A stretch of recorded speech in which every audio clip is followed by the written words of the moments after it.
This is Garis, Masculist, MGTOW, Flyers. That is 2 3-page essays on the themes of Masculism and MGTOW, written by and read aloud by Prof. Dr. Hugo de Garis. This is flyer number 621, entitled, What is a Life Leecher? Description. The crash in the birth rate is one of the most alarming phenomena of our times that sooner or later has to be addressed. This flyer states that gender politics plays a major role in the cause of this birth rate crash.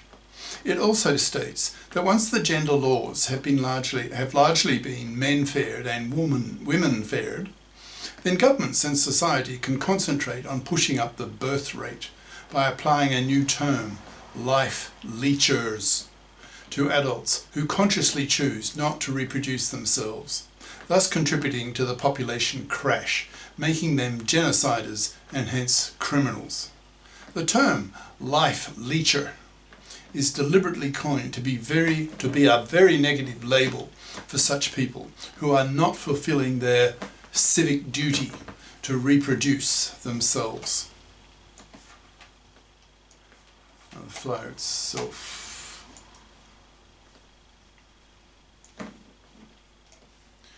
What is a life leecher?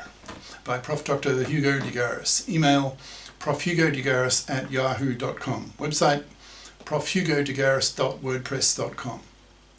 I'm a great believer in the power of labels. Imagine someone calls you a racist. Probably you will feel you have been strongly insulted and you will react quite emotionally, implying that the label racist has real power over you. If someone called you a flenist, F-L-E-N-I-S-T, your reaction would very probably be indifferent, if not a bit puzzled, asking, what's a flenist?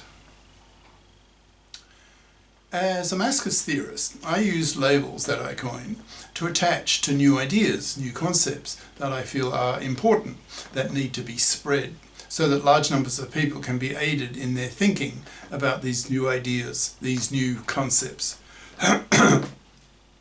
This flyer introduces one such label that I believe will be useful in countering the crash in the birth rate that is solidly and relentlessly wiping out whole populations, a phenomenon that is one of the most alarming of our times that obviously needs to be addressed and halted, or Homo sapiens sapiens as a species will cease to exist. What has the birth rate, or the lack of it, to do with masculism and gender politics in general? Answer, a lot. Having children is increasingly unpopular these past few decades for a string of reasons, many of them intimately linked to gender politics. For example, the fluffy feminists have taken over the divorce courts and made divorce so toxic for men that now in many countries 2/3 and more of young men refuse to marry, reject paternity and spend their money on themselves. That is, they choose to live the lifestyle of a MGTOW, M-G-T-O-W, men going their own way, which, given their numbers in the millions now, is crashing the birth rate, which if one does the math is a trend that cannot continue, since if it does, we wipe ourselves out. So it then follows, sooner or later, politicians will have to become involved in measures to push up the birth rate. This flyer is a Masculist contribution to that effort by offering a new term, a new label that can be used, hopefully, to powerful effect in the fight to push the birth rate back to a replacement rate of 2.1 children per woman. The worst birth rate in the world, as far as I know, is that of Seoul, the capital of South Korea, which stands at a pathetic 0.7 children per woman. That is a mere third of the replacement rate, which implies that if that rate continues for, say, 4 generations, then a century from now, Seoul will have wiped itself out. Since after 4 generations, with each generation reproducing only a third of its population, a third of a third of a third of a third is about 1%. So effectively Seoul will have wiped itself out. The MGTOWing of millions of men is not the only major cause of the crash in the birth rate. Another is the influence of feminists pushing female careerism, so that millions of women put off having kids, pursuing their careers well into their 30s, then run out of time to have even one child, let alone two, because they run into their biological clocks, which limit their fertility time windows to about 40 years of age, max. Most women experience a serious fertility drop by the age of about 35. So feminist careerism has also played an important role in the crash of the birth rate, but not as great as the MGTOW rejection of paternity, when 2/3 of young men in many countries now reject marriage and paternity due to the toxicity of divorce. Many governments are already well aware of the crash in their birth rates and are now actively thinking and working on solutions to this slow but relentless problem. For example, Hungary spends a whopping 5% of its GNP on birth stimulus measures, for example, paying out hefty premiums to mothers who have multiple children, by creating national crèche systems, paying women a maternity wage to stay at home while the children are very small, pushing paternity leave so that fathers can play a role in caring for very small children, etc. These measures are fine in themselves, but they're not really biting the bullet, since from the point of view of Masculists and other types of gender political actors, they do not go far enough. The Masculists are saying that the main reason why young men reject marriage and paternity is due to the toxicity of the divorce courts. To remove this toxicity, fundamental changes will need to be made to society so that divorce is no longer toxic for men. And that will mean, say the Masculists, the fipping of women, the creation of a FIP society. And to achieve that, GECs, Gender Equality Committees, will need to be set up in the parliaments that consist half of female feminists and half of male Masculists, so that the gender issues of both sexes can be dealt with equally, which is definitely not the case today, in which most people are only monoconscious in their gender political knowledge. That is, they have only had their feminist consciousness raised and know nothing about how women oppress men too. And in fact worse than vice versa, with women committing horrible, decades-lasting gender crimes against men, such as women's manslavery, women's divorce rape, women's forced fathering, etc. Women's gender crimes against men will need to be stopped through structural changes in society, and especially with the men fairing of the gender laws, for example, by fundamentally reforming the divorce courts so that divorce law is made fair to men, by, for example, throwing out alimony, giving custody of children jointly to both parents by default, so that fathers not have their kids ripped away from them with a 90% probability, as is in the case today in many countries, tossing out the sharing of wealth and stuff, etc. The divorce courts need to be based on the fundamental idea of financial independence of both divorcing parties, the mother and the father, so that men are not financially butchered in the divorce courts, the way they still are today, at a rate of about 1 father in 4. Damascus, this butchery of 1 father in 4 in the fluffy feminist-controlled divorce courts is so hated that it is a war issue. So Masculists punish fluffies severely by effectively exterminating them, by totally ignoring them, forcing them to rot on the shelf, not even pumped and dumped, so that fluffies die a slow, miserable death, manless, loveless, sexless, babyless, and spat at as hated, manslaving, divorce-raping vermin. So the Masculists, particularly those politically minded Masculists, see that to raise the birth rate, divorce has to be detoxified for men. That is, the monoconscious feminists who control the divorce courts have to be made biconscious, and that is the job of the Masculists, to teach these women Masculist ideas, so that these currently monoconscious feminists become bi-conscious and see that women oppress men too. Masculists target the boyfriends/partners/husbands of these monoconscious feminists, teaching these men Masculist ideas so that they become bi-conscious, who then expect their feminist girlfriends/partners/wives to become bi-conscious.